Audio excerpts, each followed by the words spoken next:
사무엘하 7장 18절에서 21절까지 말씀입니다.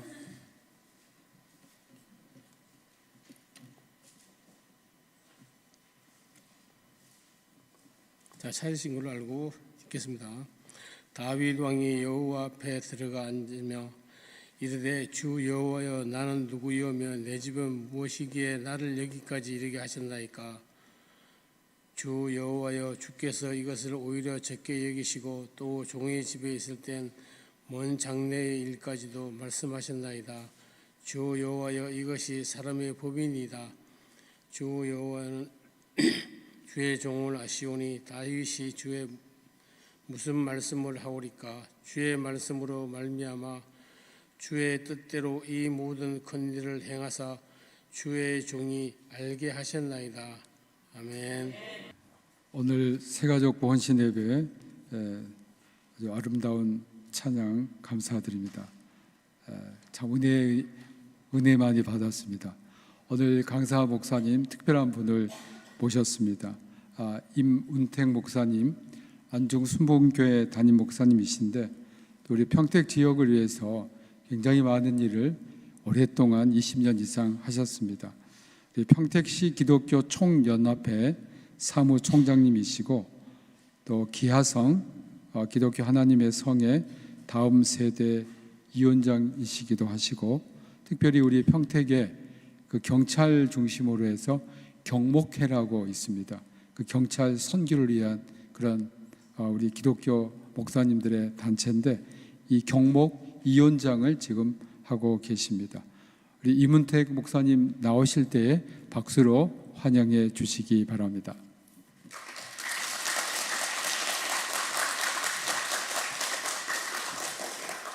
감사합니다. 환영해 주셔서 감사합니다. 찬양을 너무 잘하시네요. 그 분위기가 너무 좋습니다.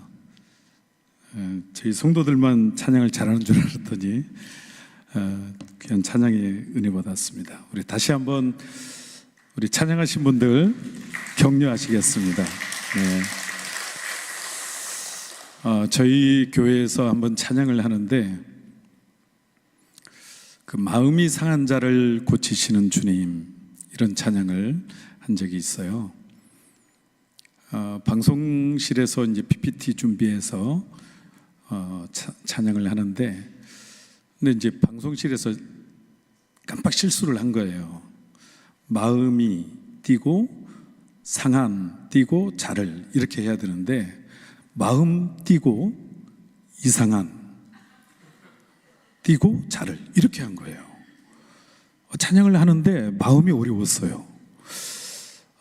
조금만 주의를 기울이면 이런 실수 안 할 수 있는데 왜 이렇게 했을까? 참 아쉬운 마음으로 찬양을 하는데 찬양을 하다가 은혜가 됐어요. 그렇지, 하나님은 마음이 상한 자도 고쳐주시지만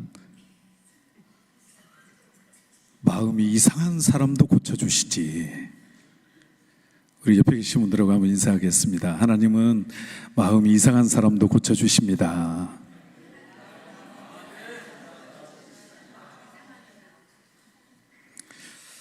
성경에 보면 하나님이 정말 좋아하고 또 기뻐하시고 하나님의 영광을 위해서 살아갔던 사람들을 위해서 하나님이 주신 별명이 있어요. 하나님의 사람. 하나님을 높이고 또 하나님 기뻐하시는 귀한 사역을 감당했던 사람들, 하나님의 말씀을 증거하는 일을 평생을 헌신했던 그런 사람들에게 하나님이 주신 사람, 하나님이 주신 별명, 하나님의 사람입니다. 옆에 계신 분들에게 한번 얘기를 해보실까요? 하나님의 사람입니다. 그런데 유일하게 한 사람에게만 그 하나님의 사람이라는 별명에서 형용사 하나를 더 추가했어요. 마음의 합한. 하나님 마음에 합한 사람. 누굴까요? 다윗이에요. 다윗. 유일하게 다윗 한 사람에게만 하나님께서 하나님 마음에 합한 사람이다, 그런 별명을 주셨어요. 저는 오늘 길지 않는 시간인 것 같아요. 3시 이전에 끝내야 되는 것 같으니까 짧은 시간에 다윗의 생애를 묵상하면서 오늘 다윗이 하나님 마음에 합한 사람이 될 수 있었던 키워드 몇 가지를 생각하면서 함께 은혜를 나누고자 합니다. 첫째는 하나님의 주권입니다. 하나님의 주권, 한번 따라서 해보실까요? 하나님의 주권. 오늘 본문에 보면 계속 반복되는 단어가 있는데 주라는 단어가 계속 반복이 됩니다. 18절에도 보시면 다윗 왕이 여호와 앞에 들어가 앉아서 이르되 주 여호와여, 19절에도 주 여호와여 주께서, 20절에도 주 여호와는 주의 종을 아시오니, 또 뒤에 다시 주께 무슨 말씀을 하오리이까, 21절에도 주의 말씀으로 말미암아 주의 뜻대로 이 모든 큰 일을 행하사 주의 종에게 알게 하셨나이다. 계속 주라는 단어가 반복되고 있습니다. 말끝마다 주님이라는 것입니다. 자, 그런데 이 고백을 언제 하고 있느냐, 이 고백을 하고 있는 시점이 중요합니다. 이 고백을 하고 있는 시점을 오늘 본문을 포함하고 있는 사무엘하 7장 1절에 보면 이렇게 말씀을 합니다. 사무엘하 7장 1절 함께 읽겠습니다. 시작. 여호와께서 주의 모든 원수를 무찌르사 왕으로 궁에 평안히 살게 하신 때에, 주변의 적들을 다 무찔렀어요.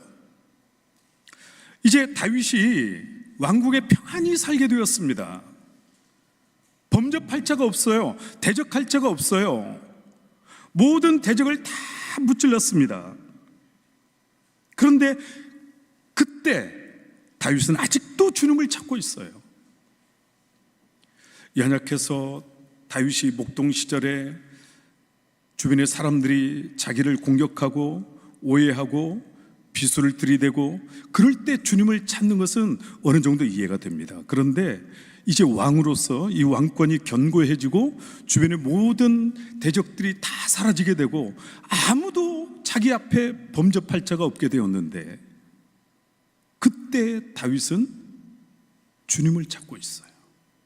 여러분, 이것이 다윗의 일관된 삶의 패턴이에요. 나중에 보면 다윗이 이제 기름 부음을 받고 나서 사울에게 미움을 받잖아요. 광야로 도망을 갑니다. 거의 한 10수년 동안 도망자의 삶을 살게 되는데, 사울이 광야로 다윗을 죽이려고 쫓아와요. 적어도 성경에 보니까 2번 다윗이 사울을 죽일 수 있는 절호의 기회가 왔어요. 한 번은 굴에서, 한 번은 3,000명을 동원해서 다윗을 잡으려고 왔을 때 그 진지 속에서 다윗이 그 진지 속으로 들어가잖아요. 근데 다 자고 있었어요. 다윗과 함께한 사람이 이렇게 말을 합니다. 다윗이요, 기회가 왔습니다. 지금이 기회입니다. 하나님이 당신에게 원수를 붙이신다고 하셨는데 지금이 기회입니다. 저는 말씀을 묵상하면서 다윗이 딸랑 2사람과 함께 3천 속으로 들어간 거예요. 3,000명 군사 속으로 들어간 거예요. 그 심정을 한번 느껴봤어요. 다윗의 마음을. 어떤 마음으로 들어갔을까? 어쩌면 이런 마음이 아니었을까요? 도망자의 삶을 살면서 황무지에서 토굴로, 어떤 경우에는 정말 블레셋이라고 하는 적국으로 도망을 가서 아기스 왕에게 붙어서 살고 목숨을 구걸하고 할 때가 있었잖아요. 어떤 때는 미친 척을 하면서 빠져나올 때도 있었잖아요. 이제는 도저히 안 되겠다. 이제는 내가 사울을 죽이고 내 인생도 끝장을 내자. 어쩌면 이런 마음이 아니었을까. 그래서 삼천 속으로 들어가지 않았겠어요? 근데 들어가서 보니까 다 자고 있는 거죠. 그런데 막상 사울 앞에 가니까 사울을 해하지 못하겠는 거예요. 여호와의 기름 부은 자를 해하는 것을 하나님이 금하셨다는 거예요. 그래서 물병만 가지고 오는 거예요. 하나님의 주권을 그 순간에 기억하는 거예요. 아들 압살롬이 반역을 일으켰을 때 갑자기 머리를 풀고 신발도 신지 못하고 기드론 시내를 거쳐서 도망을 가게 되지 않습니까? 시므이가 재를 뿌리면서 저주를 합니다. 쫓아오면서 돌을 던지면서 비루한 자여 가거라 저주를 할 때 다윗과 함께 했던 아비새 장군이 눈에서 불이 났어요. 저 죽은 개가 어찌 내 주 왕을 저주하리요. 왕이여 말씀만 하십시오. 단칼에 베겠나이다. 칼을 두 번 쓸 것도 없습니다. 내가 단칼에 베겠습니다. 여러분, 이때 다윗이 이렇게 말합니다. 가만두어라. 하나님이 다윗을 저주하라 하심인지 어찌 아느냐. 여러분, 이 순간에 다윗이 하나님을 인정하고 있는 거예요. 하나님이 시킨 일인지 어찌 아느냐는 거예요. 이것이 다윗의 일관된 삶의 패턴이었습니다. 여러분, 다윗을 하나님의 마음에 합한 사람이 되게 한 첫 번째 키워드, 하나님의 주권입니다. 우리 옆에 계신 분들에게 이렇게 한번 말씀을 해 주시겠어요? 하나님의 주권 망각하지 맙시다. 두 번째는 하나님의 은혜입니다. 하나님의 은혜. 18절 우리 다시 한번 읽겠습니다. 18절 시작. 다윗 왕이 여호와 앞에 들어가 앉아서 이르되 주 여호와여 나는 누구이오며 내 집은 무엇이기에 나를 여기까지 이르게 하셨나이까. 지금 다윗은 자기의 출발점을 기억하고 있는 거예요. 자기의 출발점을 잊지 않았어요. 내가 어떤 형편에서 어떤 상황에서 출발했는지를 잊지 않고 있는 거예요. 말씀드린 것처럼 다윗은 지금 왕이에요. 아무도 범접할 수 없는 사람이 된 거예요. 모든 대적이 다 사라진 것입니다. 그런데 다윗이 이렇게 고백하고 있는 것입니다. 하나님, 내가 누구이기에 우리 집이 무엇이기에 여기에 이르게 하셨나이까. 은혜입니다. 은혜. 하나님의 은혜를 고백하고 있습니다. 여러분, 다윗은 우쭐하지 않았어요. 자만하지 않았습니다. 고개를 쳐들지 않았어요. 여전히 하나님의 은혜를 변함없이 붙들고 있어요. 여러분, 은혜란 무엇이죠? 은혜란 받을 자격이 전혀 없는 자에게 베풀어 주시는 하나님의 일방적인 호의, 이게 은혜이죠. 자격이 있으면 싹시지만 자격이 없으니까 은혜예요. 은혜. 다윗은 자격이 없는 사람이었잖아요. 말죄였잖아요. 아버지에게도 인정받지 못한 사람이었잖아요. 왕이 될 수 없는 사람이었잖아요. 그런데 하나님이 은혜를 베풀어 주셔서 왕으로 부르시고 기름 부으시고 세워주시고 인도해 주신 줄로 믿습니다. 은혜의식. 그래서 다윗은 매 순간 그 삶의 태도와 삶의 자세가 너무너무 성실한 거예요. 작은 것 하나 소홀하지 않았어요. 오늘 새가족부 헌신 예배인데 정말 아까 그 사업 계획, 어떤 사역의 목표, 중보기도 이걸 말씀하시는데 감동이 됐어요. 저도 우리 교회에서 이렇게 해야지 하는 생각이 들었습니다. 제가 좋은 것을 배우고 가는 것 같습니다. 다윗이 아버지의 양을 칠 때 어떻게 양을 쳤느냐면 자기 양이 아니에요. 아버지의 양이에요. 아버지의 양을 이렇게 쳤다고 합니다. 사무엘상 17장 34절 35절 같이 읽겠습니다. 시작. 다윗이 사울에게 말하되 주의 종이 아버지의 양을 지킬 때에 사자나 곰이 와서 양떼에서 새끼를 물어가면 내가 따라가서 그것을 치고 그 입에서 새끼를 건져내었고 그것이 일어나 나를 해하고자 하면 내가 그 수염을 잡고 그것을 쳐 죽였나이다. 아멘. 여러분, 양을 치는데, 아버지의 양을 치는데 사자나 곰이 와서 새끼를 물어갈 때 어떻게 했다고요? 도망을 가야 되는데, 몸을 피해야 되는데 사자나 곰을 쫓아갔다는 거예요. 쫓아가서 곰의 발톱에서, 사자의 이빨에서 그 양의 새끼를 건져냈다는 거예요. 아버지의 양을, 자기 양도 아닌데. 말씀드린 것처럼 사실 아버지가 자기를 인정하지 않았잖아요. 사무엘이 자기 집에 장차 왕이 될 자를 기름 부으러 왔을 때 아버지 이새가 다윗에게 이렇게 말을 했겠죠. 성경에 기록되지 않았지만 이렇게 말을 했겠죠. 다윗, 들의 양을 맡길 사람이 너밖에 없어. 네가 양을 맡아줬으면 좋겠다 하고 들러 보냈어요. 형들은 집에 대기를 시킨 거죠. 사무엘을 맞이하기 위해서. 여러분, 다윗이 바보가 아니잖아요. 왜 우리 집이 아침부터 부산하게 좋은 음식을 준비하고 형들이 좋은 옷을 입고 왜 바쁘게 움직이고 있는지 왜 다윗이 모르겠어요. 들로 양을 치러 나오면서 다윗이 얼마나 가슴을 쓸어내렸겠어요. 그런 아버지의 양을 친다면 어떻게 양을 쳐야 맞죠? 저 같으면 그러겠어요. 저 같으면 다윗이 물맷돌 잘 던지니까 양 뿔 맞추기 심심하니까, 그러다가 배고프면 양 한 마리 잡아서 바비큐 해 먹고, 미운 아버지니까.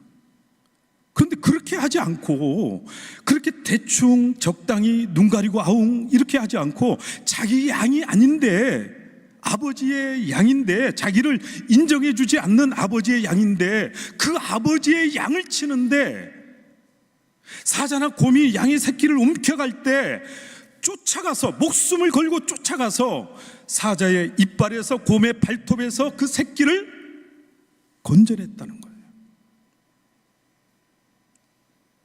하나님이 그걸 보신 거예요. 그걸 보시면서 하나님이 온 땅을 두루 감찰하시잖아요. 두루 감찰하시는 하나님이 그걸 보시면서 저거 내 마음인데? 여러분, 시편 89편 20절 말씀에 보면 내가 내 종 다윗을 찾아내셨대요. 나의 거룩한 기름을 그에게 부었도다. 하나님이 드디어 이렇게 말씀하시는 거예요. 찾았다. 내 마음과 똑같은 사람을 찾았다. 저는 오늘 새가족부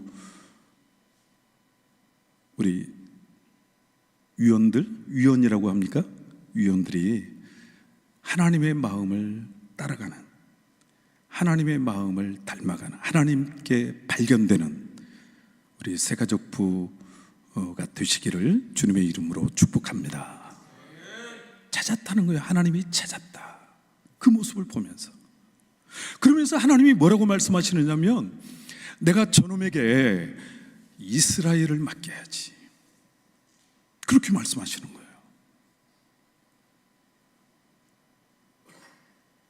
시편 78편 70절로 72절 말씀을 함께 보시겠습니다. 시작. 또 그의 종 다윗을 택하시되 양의 우리에서 취하시며 전량을 지키는 중에서 그들을 이끌어내사 그의 백성인 야곱 그의 소유인 이스라엘을 기르게 하셨더니 이에 그가 그들을 자기 마음의 완전함으로 기르고 그 손의 능숙함으로 그들을 지도하였도다. 아멘.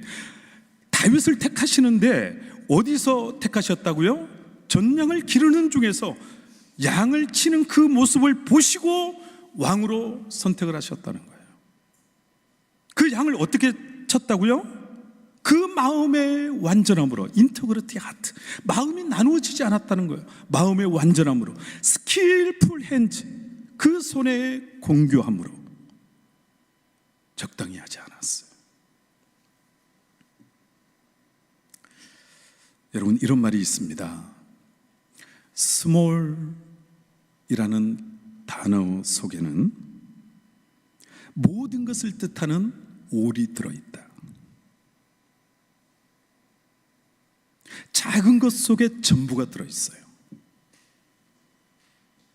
여러분, 작은 건 작은 게 아니에요. 작은 것 속에 모든 것이 들어있어요. 어떤 사람은 이렇게 말합니다. 작은 것 가지고 나를 판단하지 마세요. 여러분, 그렇지 않아요. 작은 것 속에 다 들어가 있어요. 여러분, 우리가 건강검진 하시잖아요. 건강검진 할 때 내 피 다 뽑아요?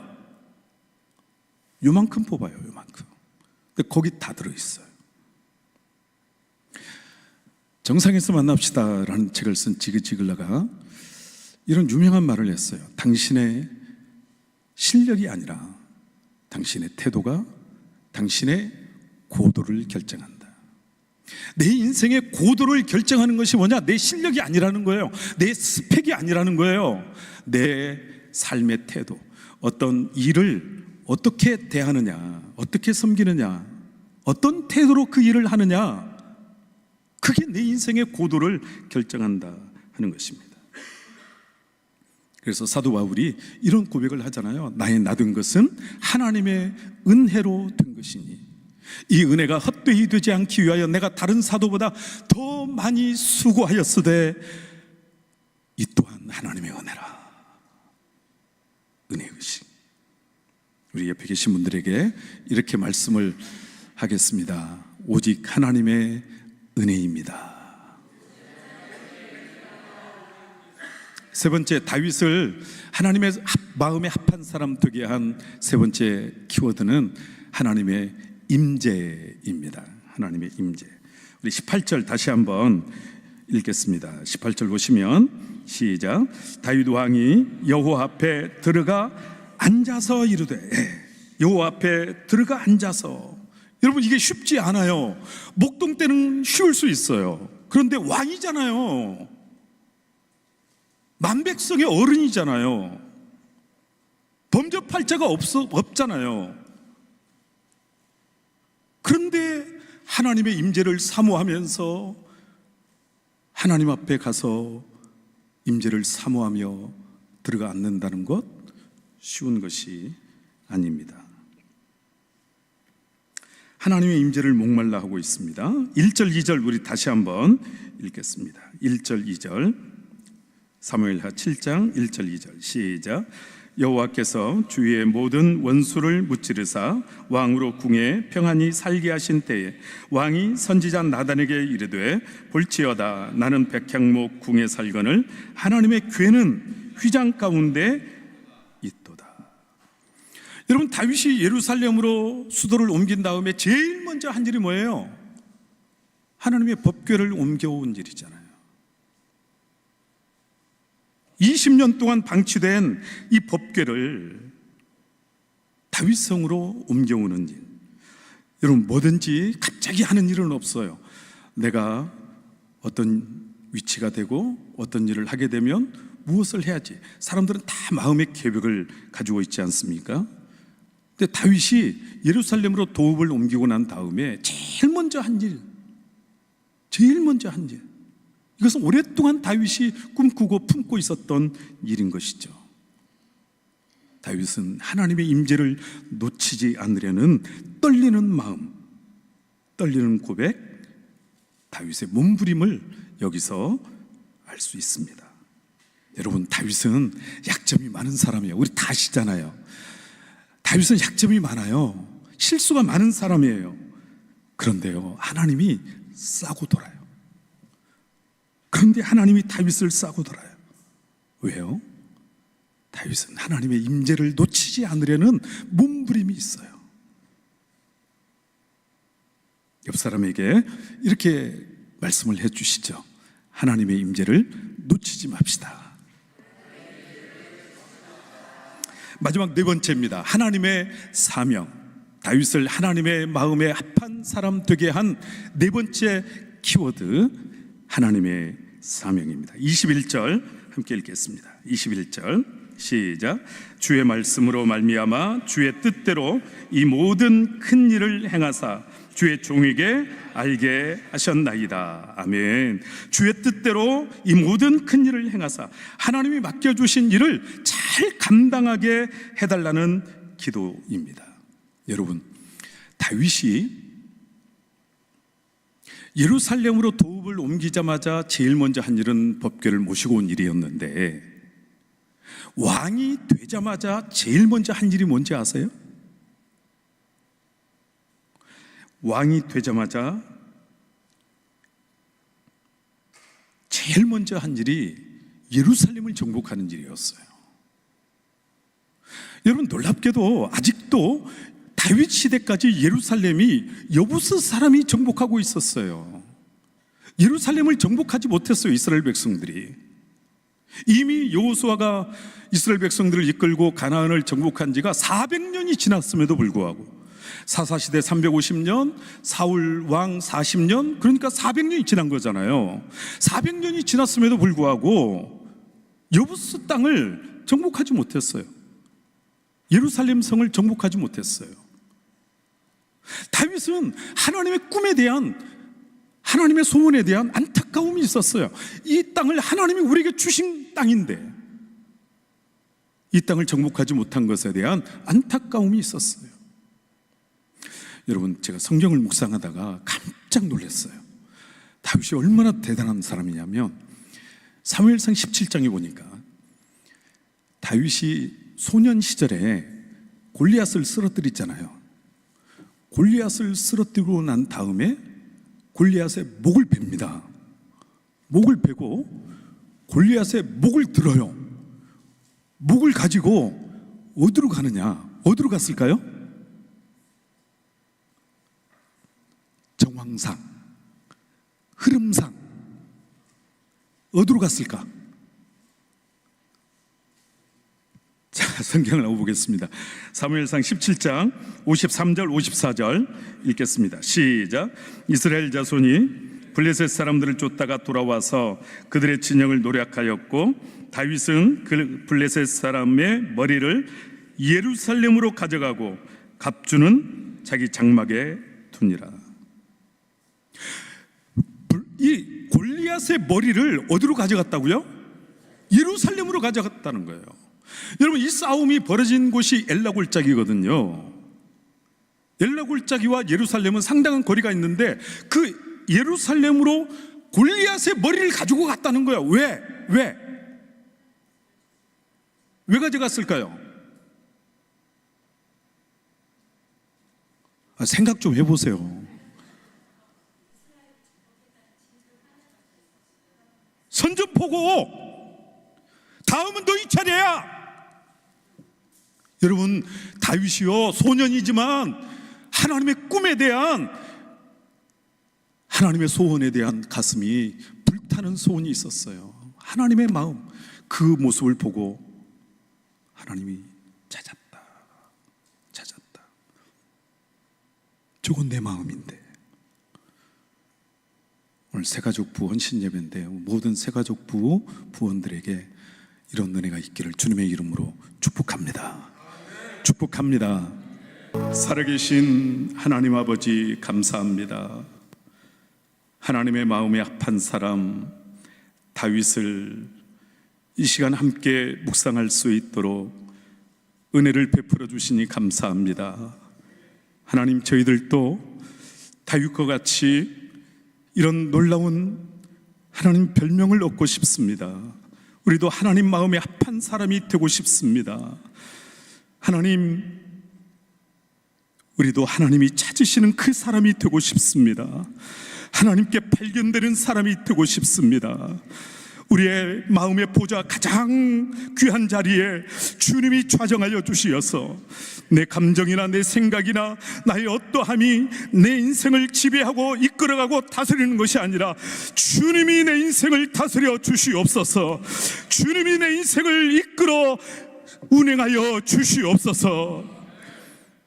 온전히 하나님께 붙잡힌 바 되어서 다윗과 같이 하나님의 영광만을 위해서 남은 생에 헌신하고 살아갈 수 있는 저희들이 되게 하시고 새가족부가 될 수 있도록 은혜를 베풀어 주시옵소서. 밟는 땅마다 거룩한 영토가 되게 하시고 사탄의 견고한 진이 무너지게 하시고 밟는 땅마다 하나님의 나라가 임하게 해 주시옵소서. 새가족부를 통해서 잃어버린 영혼, 방황하는 영혼, 길 잃은 영혼, 하나님이 찾기를 원하시는 영혼들이 주님 앞에 돌아오는 귀한 역사 있게 해 주시옵소서. 지금은 우리 주 예수 그리스도의 은혜와 하나님 아버지의 극진하신 사랑하심과 보혜사 성령님의 내주 충만 인도 역사하심이 다윗과 같이 하나님 마음에 합한 사람 되어지기를 마음에 소원하고 결단하고 다짐하고 돌아가는 새가족부와 머리 숙인 모든 주의 백성들 머리머리 위에 평택대학교회와 귀하신 다윗 목사님 또 귀한 사역자들 머리머리 위에 총장님과 교수님들 모든 학생들 머리머리 위에 이제로부터 영원까지 함께 계시옵기를 간절히 축원하옵나이다. 아멘.